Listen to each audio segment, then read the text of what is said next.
Hello everyone. It's James again. And today I want to talk about the narcissistic sleep deprivation method or tactic used by the narcissist.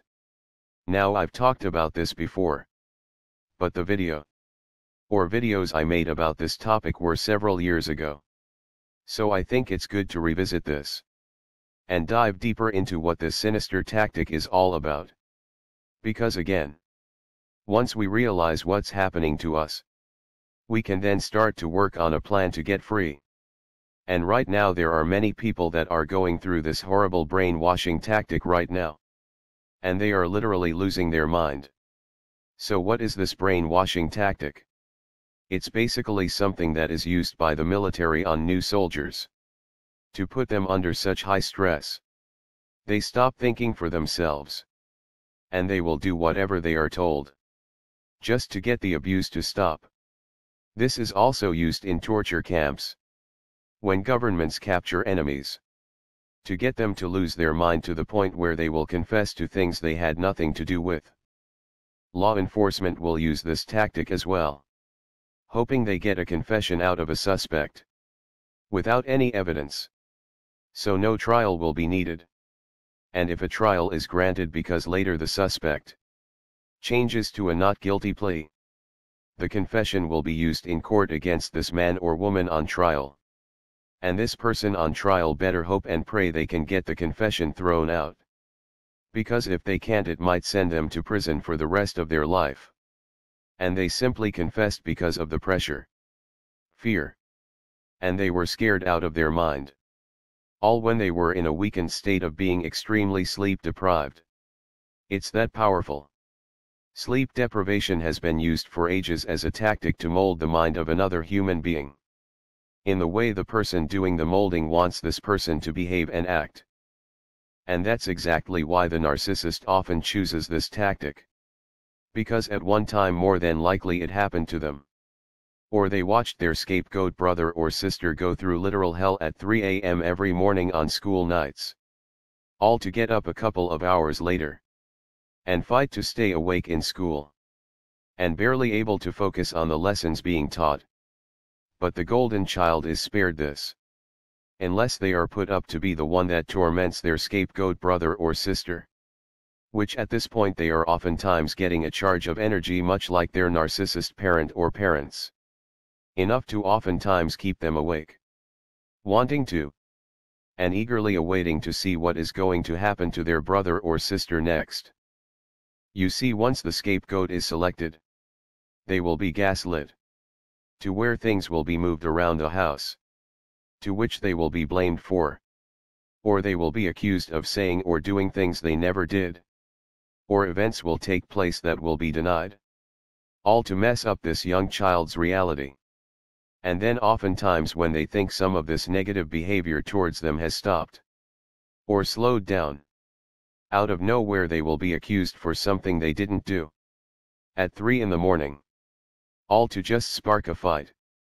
And before you know it, this becomes a regular pattern of giving you enough sleep. All to give you false hope things are going to be better. Then out of nowhere it's happening again.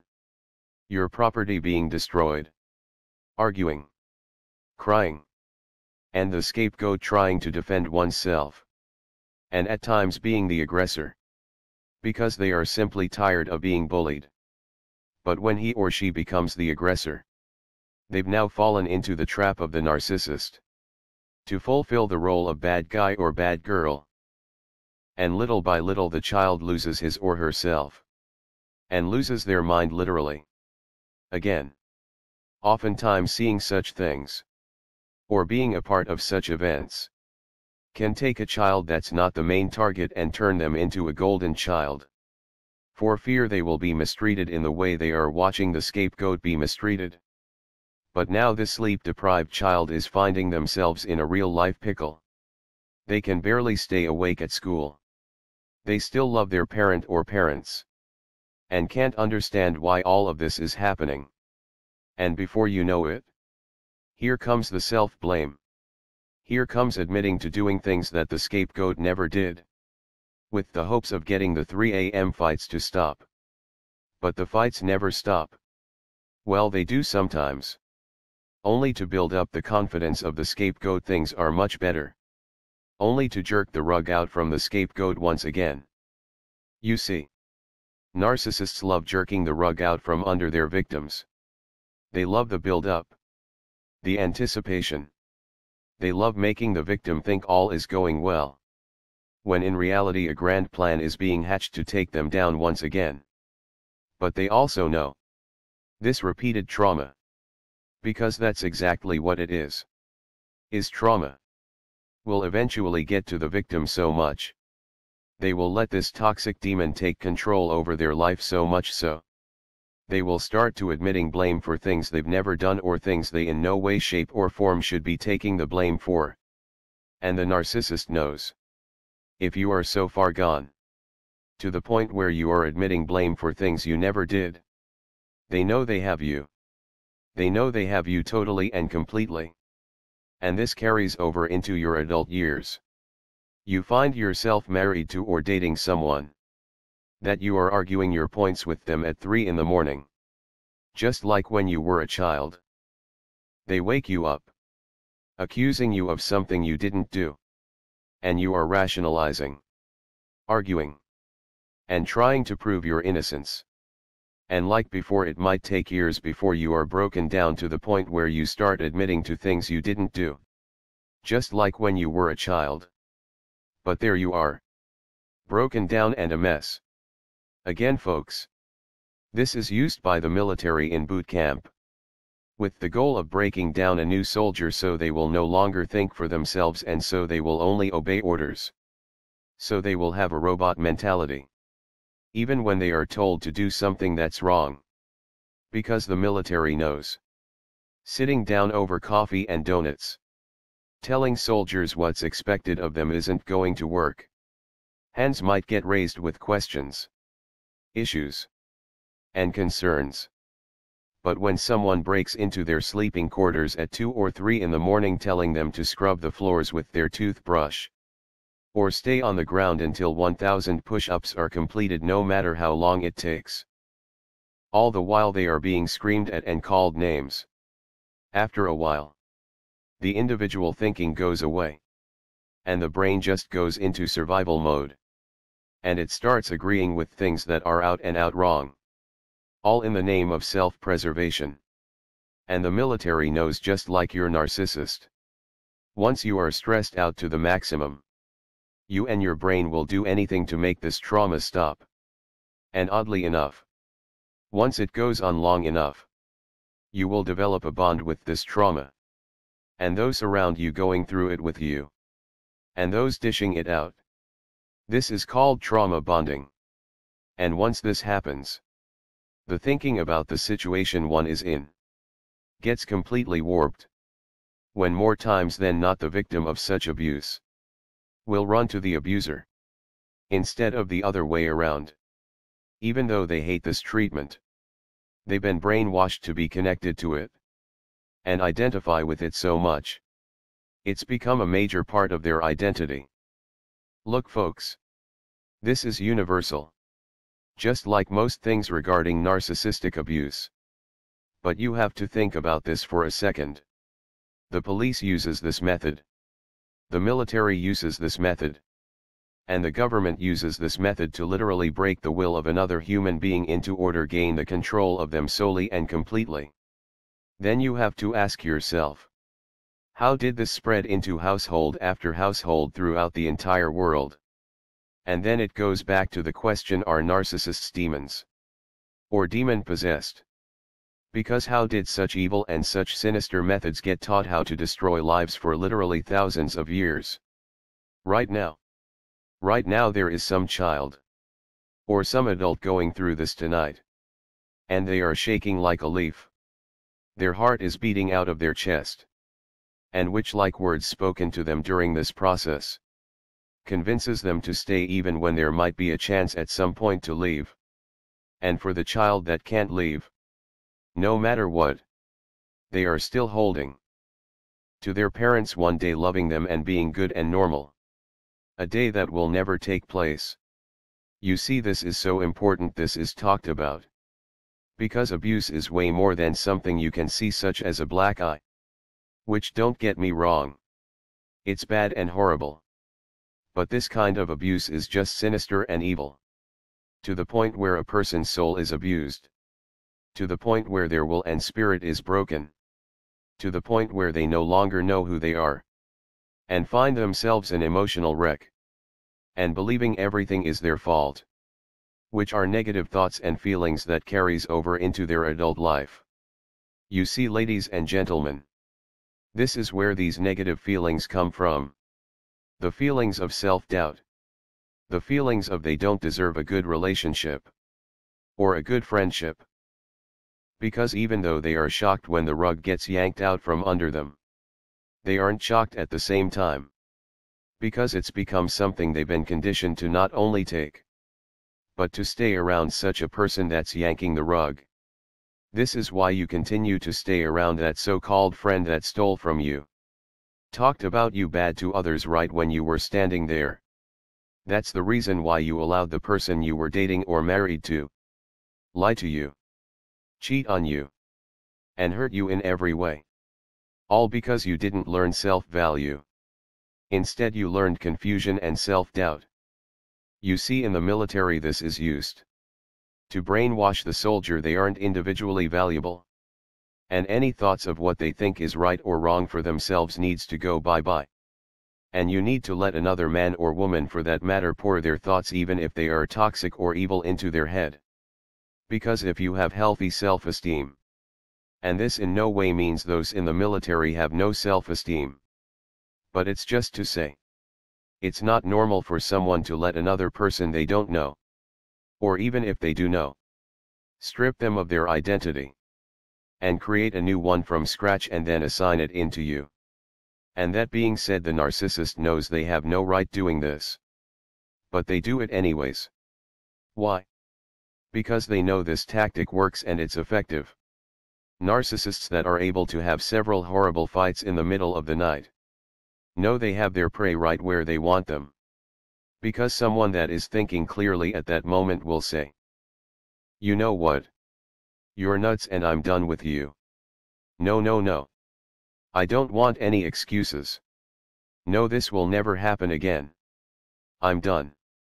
That right there tells them you have a strong will and it will be difficult breaking you. Because this is truly a breaking process. A breaking of the human spirit and soul. But if you get sucked into trying to prove yourself to the narcissist even once, and especially if this happens in the middle of the night, when you should be sleeping, so you can be fresh the next day for school or work, and you accept this even once, they know you're a good candidate for this type of brainwashing going forward. Because for the narcissist it's all about creating and molding narcissistic supply to always be around. So the supply won't leave. So they give you enough room to again make you think everything is going well. And they are in love with you. Only to rip the rug out from under you again. This narcissist also gets enjoyment at doing such things during special times. Such as you needing to study for an upcoming very important exam. Or the exam is that coming morning. Or they know you have to catch an early morning flight to go somewhere important. And they hope they can throw off your trip somehow. Or even cause you to miss your flight. Or if you are working on a special project for work, they will make sure to create chaos at this time to ruin your ability to do this task at your best. All because they want you to fail. And when you fail they will say, "Don't you dare blame me because you don't know what you're doing."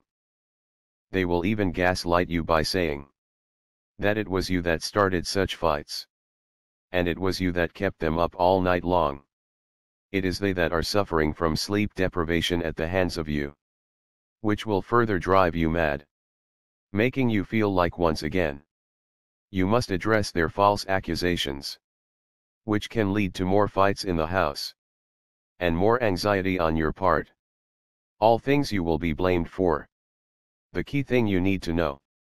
This is a military tactic being used on you. Just like it was used on a Navy SEAL during their training. But the difference is you aren't training for war. You were just a child living in a house with lunatics for parents. Lunatics getting off on the fact that you were in pain. Think about the news stories I've covered, where these narcissistic parents create hell on earth for their children. And one of the many things they prevent their children from doing is sleeping properly. And you have to ask yourself, why is this theme continually popping up? It's because they being the abusers, hope by screwing up the scapegoat sleep patterns, they will get their brain to short circuit to where this victim stops thinking for themselves. And if the victim stops thinking for themselves, the narcissist now has a robot on their hands. A robot they can induce pain in at any time so the narcissist can get supply on tap. Because the victim won't run away. Because they are now thinking like a robot. Not like an awake person that is strong enough to run for the hills. So why isn't this abuse talked about more?